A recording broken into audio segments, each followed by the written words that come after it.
प्रिय विद्यार्थियों, आप सभी का इस भूगोल व्याख्यान में स्वागत है। पिछले फिजिकल ज्योग्राफी के अंतर्गत पृथ्वी की उत्पत्ति के संदर्भ में पिछले व्याख्यान में हम लोग चर्चा किए थे कि पृथ्वी की उत्पत्ति के संदर्भ में जो अवधारणा है वो दो प्रकार की है। पहली अवधारणा जिसको एक तारक परिकल्पना कहा गया और दूसरी अवधारणा जिसको द्वैतारक परिकल्पना कहा गया। एक तारक परिकल्पना के अंतर्गत ये अवधारणा विकसित की गई कि पृथ्वी की उत्पत्ति के संदर्भ में या सौरमंडल की उत्पत्ति के संदर्भ में कि सौरमंडल की जो उत्पत्ति है पृथ्वी समेत और जो ग्रह हैं उनकी उत्पत्ति में सिर्फ एक तारे का योगदान है। उसके अंतर्गत हमने चर्चा किया कांट की परिकल्पना का, वायव्य राशि परिकल्पना कांट महोदय ने 1755 के आसपास अपनी अवधारणा को प्रस्तुत किया और उन्होंने बताया कि किस तरीके से पृथ्वी की उत्पत्ति हुई। कालांतर में आगे चल के लाप्लास महोदय, जो फ्रांस के एक प्रसिद्ध खगोलविद और गणितज्ञ रहे हैं, उन्होंने 1796 ईस्वी के आसपास अपनी निहारिका की जो परिकल्पना है उसको प्रस्तुत किया और ये निहारिका की परिकल्पना में जो महत्वपूर्ण योगदान है वो कांट के वायव्य राशि परिकल्पना से लिया उन्होंने। कांट महोदय की परिकल्पना में ये रहा, कुछ कंडीशंस थे और उस कंडीशंस के संदर्भ में उनका कहना था कि स्पेस में या आकाश में, शून्य में गैस का एक गर्म और गतिशील परिभ्रमणशील महापिंड था। कांट महोदय ने उसे निहारिका कहा। आगे उनका कहना था कि ये जो गैस का महापिंड परिभ्रमणशील था वो ब्रह्मांड के अधिकांश भाग को घेरे हुए था और जब ये घूम रहा था, तीव्र गति से घूम रहा था, तो घूमने के कारण विकिरण के द्वारा इसका जो बाहरी भाग है वो ठंडा होना प्रारंभ हुआ। ये जो उष्ण तीव्र गति से घूमता हुआ जो गैस का गोला था उसमें से ऊष्मा विकिरण विधि से बाहर निकल रही थी और जिसके कारण जो बाहरी भाग है धीरे धीरे ठंडा होना चालू हुआ। स्वाभाविक तौर पे जब कोई गर्म वस्तु या गर्म पेन या हॉट मटेरियल से अगर एनर्जी रिलीज़ होती है रेडिएशन फॉर्म में, तो एनर्जी के रिलीज़ होने के कारण या बाहर निकलने के कारण उसका सतह धीरे धीरे ठंडा होने लगता है। तो इसी प्रकार ये जो गैस का जो महापिंड परिभ्रमणशील था उसका बाहरी भाग धीरे धीरे ठंडा होना प्रारंभ हो गया और जैसे जैसे ये ठंडा होना प्रारंभ हुआ वैसे वैसे उसमें संकुचन होना प्रारंभ हुआ, वो सिकुड़ता गया और जब वो सिकुड़ता गया तो उसका आकार छोटा होता गया और जैसे ही उस गतिशील गैसी पिंड का आकार छोटा हुआ उसकी गति बढ़ गई, परिभ्रमण गति बढ़ गई और कोणीय गति में कमी आनी चालू हो गई। जैसे ही उसके परिभ्रमण गति में वृद्धि हुआ उसके कारण अपकेंद्र बल, परिभ्रमण गति में वृद्धि हुई, वृद्धि होने के कारण ये घूमने की गति में वृद्धि हुई, इसके कारण अपकेंद्र बल में वृद्धि हुई। अपकेंद्र बल केंद्र के बाहर लगने वाला बल, और जब अपकेंद्र बल में वृद्धि हुई तो एक कंडीशन ऐसा आया कि अपकेंद्र बल और अभिकेंद्र बल, अपकेंद्र बल का आशय है केंद्र से बाहर की ओर लगने वाला बल और अभिकेंद्र बल का आशय है कि बाहर से केंद्र की ओर लगने वाला बल, बाहर से केंद्र की ओर लगने वाला बल। ये अभिकेंद्र बल है और ये अपकेंद्र बल है। इन दोनों बलों के बीच में एक ऐसा संतुलन स्थापित हो गया और इस संतुलन के कारण जो भूमध्य रेखी भाग है उसमें पदार्थ एकत्रित होने लगे। भूमध्य रेखी भाग में मटेरियल इकट्ठा होना चालू हो गया यहाँ पर, और जब मटेरियल एकत्र हो गए और ये जब पूरा मटेरियल एकत्र हो गया और ये इसके भार में, इसके वेट में कमी होते गई और ये भारहीन होते गए। और जैसे ही ये भारहीन हुए और बाद में यही जो भारहीन पदार्थ है वो एक वलयाकार छल्ले के रूप में निहारिका से बाहर निकलने लगा। एक वलयाकार छल्ले के रूप में निहारिका से बाहर की ओर आने लगा, और जब बाहर आया तो ये फिर उस निहारिका का चक्कर लगाने लगा। चक्कर लगाते लगाते वलय यहाँ से बाहर निकल गया, एक वलय बाहर निकल गया, और जब बाहर निकला तो बाहर निकल के ये इस मेन जो अवशिष्ट भाग है, गैस का पिंड है, उसका चक्कर लगाने लगा। और एक कंडीशन ऐसे आई, एक कंडीशन ऐसे आती है कि इसका चक्कर लगाते लगाते वो जो वलयाकार छल्ला था ये 9 भागों में टूट के बिखर गया। और ये जो 9 भाग हैं, ये वर्तमान के जो 9 ग्रह हैं वो है। और लाप्लास महोदय ने कहा कि जो अवशिष्ट भाग है, ये वाला जो भाग है, ये वर्तमान का सूर्य है, और ये जो 9 ग्रह हैं ये वर्तमान में सूर्य का चक्कर लगा रहे हैं। लाप्लास महोदय ने अपनी परिकल्पना में गणितीय विधियों का भी प्रयोग किया, और इन्होंने एक महत्वपूर्ण परिकल्पना दी।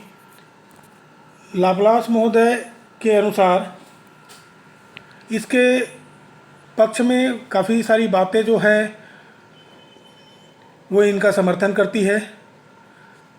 पहला और प्रमुख जो तथ्य है वो ये है कि इस परिकल्पना में एक बात स्पष्ट होता है कि सौर परिवार के सभी ग्रह, जितने भी ग्रह हैं, वो एक ही धरातल पर तथा एक ही दिशा में गति करते हैं, परिभ्रमण करते हैं, शनि और बृहस्पति के कुछ ग्रहों को छोड़कर।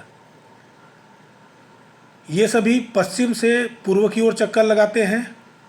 आप देखिएगा, पृथ्वी अपने अक्ष पर घूमती है तो पश्चिम से पूर्व की तरफ घूमती है। इसको प्रूव करने के लिए अगर आप समझना चाहें तो आप अपने घड़ी के कांटे को देख लीजिए। आपका घड़ी का कांटा पश्चिम से पूर्व की तरफ चलते रहता है। वो क्लॉकवाइज जो पृथ्वी की गति है वो भी अपने अक्ष में घूर्णन करती है, तब वो क्लॉकवाइज करती है। तो पृथ्वी की गति और आपके घड़ी की गति का दिशा सेम रहता है, इसीलिए आप घंटे मिनट को काउंट करते हैं और दिन रात जो इतना बजा है हम लोग कहते हैं, वो उसी के रेस्पेक्ट में है, पृथ्वी के घूर्णन के संदर्भ में। दूसरी बात, आप देखते हैं कि पृथ्वी सूर्य का परिभ्रमण करती है, वो भी पश्चिम से पूर्व की दिशा की ओर। और जो अधिकतर ग्रह हैं उनकी भी गति का जो दिशा है वो पश्चिम से पूर्व है। दूसरी बात आती है जो निहारिका है, निहारिका से जो बाहर छल्ले निकले वो गैसीय अवस्था में थे शुरू में, आपको पहले ही बताया जा चुका है। और गैसीय अवस्था के बाद धीरे धीरे वो ठंडा होते गए, शीतल होते गए, और शीतल हुए तो वो तरल अवस्था में परिवर्तित हो गए, और काफ़ी समय बाद कालांतर में उनका जो रूप है वो ठोस रूप में परिवर्तित हो गया, और उसी से ग्रहों और उपग्रहों का निर्माण हुआ। वर्तमान में जियोफिजिक्स, भूभौतिकी एक विज्ञान की नई शाखा, जिसमें पृथ्वी के जो भौतिक गुण हैं, उसके पदार्थ हैं, उसका अध्ययन होता है जियोफिजिक्स में। उनकी नवीन अवधारणा में ये तथ्य आता है कि पृथ्वी की तरल अवस्था का इसमें समर्थन किया गया है। तीसरा जो महत्वपूर्ण बिंदु है वो ये है कि निहारिका का ज्योतिष अध्ययन, जो एस्ट्रोलॉजी है, वो भी इस सिद्धांत के पक्ष में है। कुल मिला के ये कहा गया, लाप्लास महोदय की जो परिकल्पना है ये सौर परिवार का आधुनिकतम या नवीनतम अध्ययन इस परिकल्पना के अनुकूल है या इसके अनुसार है। रही बात ये तो लाप्लास महोदय के जो अवधारणा है उसके संदर्भ में, उसके पक्षों में कुछ बिंदुओं का। इसके बाद पृथ्वी की उत्पत्ति के संदर्भ में अनेक और अध्ययन हुए। उससे जब इसको मैच करके देखा गया तो इसमें कुछ आपत्तियां भी आती है। इस परिकल्पना में कुछ दोष हैं। जो खगोलविद है, जो भूगोलविद है और जो मैथमेटिशियन हैं, उनके हिसाब से इस परिकल्पना में जो प्रमुख दोष है वो ऐसा है कि गैसीय निहारिका लाखों वर्ष तक प्रज्वलित रही। लॉर्ड केल्विन साहब को आपत्ति है, जो ब्रिटिश भौतिक विज्ञानी हैं, कि गैसीय निहारिका आकाश में इतने दिन तक धधकते नहीं रह सकती, ये पॉसिबल नहीं है।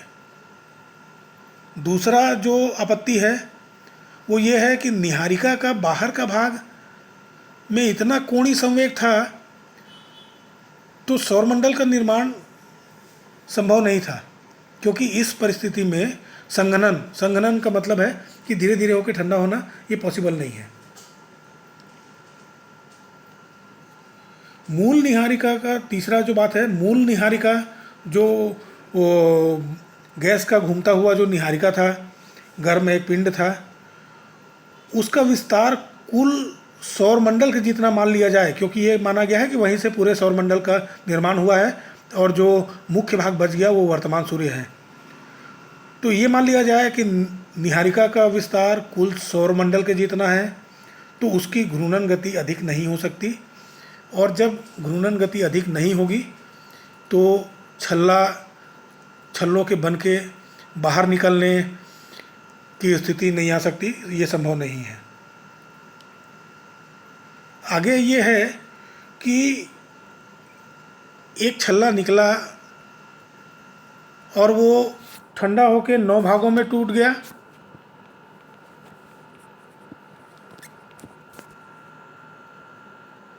तो अब वलयों का निर्माण बंद क्यों हो गया? अब क्यों बंद हो गया कि एक बार सिर्फ निकला और वो जो निकला वो 9 भागों में टूट गया, 9 ग्रह बन गए, इस तरह से सौरमंडल की उत्पत्ति हो गई।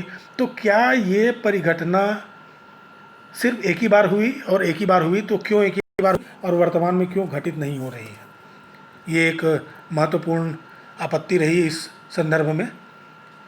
अगली आपत्ति रही कि इस परिकल्पना के अनुसार पृथ्वी का आंतरिक भाग, क्योंकि उसको तरल अवस्था में माना गया था, गर्म के बाद वो तरल हुआ, तरल के बाद ठोस हुआ, तो पृथ्वी का जो आंतरिक भाग है, बाहर का भाग शीतल होकर ठोस हो गया, वहाँ तक सही है। लेकिन पृथ्वी का आंतरिक भाग वो तो गर्म है, बहुत ज़्यादा टेम्परेचर है, तो उसको द्रवित अवस्था में होना चाहिए, अभी भी तरल अवस्था में होना चाहिए, जो कि वास्तव में नहीं है। और एक भूगर्भ शास्त्री हुए प्रोफेसर हॉब्स, ये उनका कहना है कि ये सिद्धांत सौरमंडल के बारे में सही स्थिति को नहीं बताता, पृथ्वी की उत्पत्ति के संबंध में ये काफ़ी भ्रामक सूचनाएं दे रहा है। लेकिन बहरहाल ये माना जाए कि उन प्रारंभिक कालों में जब पृथ्वी के उत्पत्ति के संदर्भ में विचारधाराओं के निर्माण का प्रयास हो रहा था, एक तारक परिकल्पना के अंतर्गत लाप्लास महोदय के इस निहारिका परिकल्पना को पृथ्वी की उत्पत्ति के संदर्भ में महत्वपूर्ण स्थान प्राप्त है।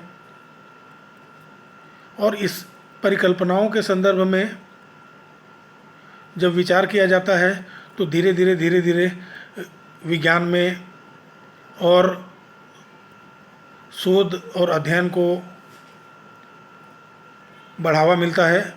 और इसी कारण आगे चल के आपको बताया जाएगा कि इस एक तारक परिकल्पना के बाद एक नए वैज्ञानिकों, दार्शनिकों के द्वारा एक दूसरी हाइपोथेसिस या परिकल्पना प्रस्तुत की गई, जिसे द्वैतारक परिकल्पना कहते हैं। द्वैतारक परिकल्पना में ये परिकल्पना किया गया कि पृथ्वी की जो उत्पत्ति है या सौरमंडल की उत्पत्ति है वो एक तारे से नहीं, दो बड़े तारों के योगदान से हुई है। तो इस संदर्भ में आगे के व्याख्यान में आपसे चर्चा की जाएगी। वर्तमान में इस व्याख्यान के माध्यम से आप सभी को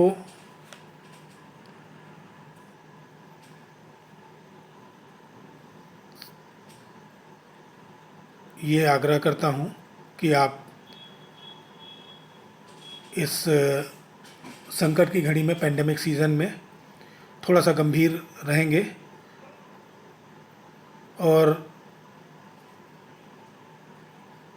इस व्याख्यान को कैसे लिपिबद्ध करना है इसके बारे में आपको विस्तृत दिशा निर्देश 1-2 दिन में जारी कर दिया जाएगा आपके ग्रुप में, और मैं उम्मीद करता हूं कि आप उसका पालन करेंगे। ये आपके लिए भी अच्छा रहेगा, हमारे लिए भी अच्छा रहेगा, और हम सब अपनी जिम्मेदारी को समझते हुए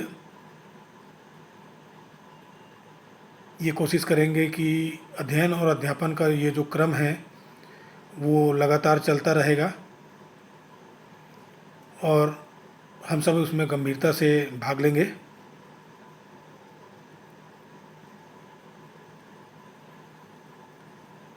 और इसके साथ ही मैं आपसे विदा चाहता हूँ। धन्यवाद, थैंक यू, गुड बाय, जल्द ही मिलेंगे। ओके।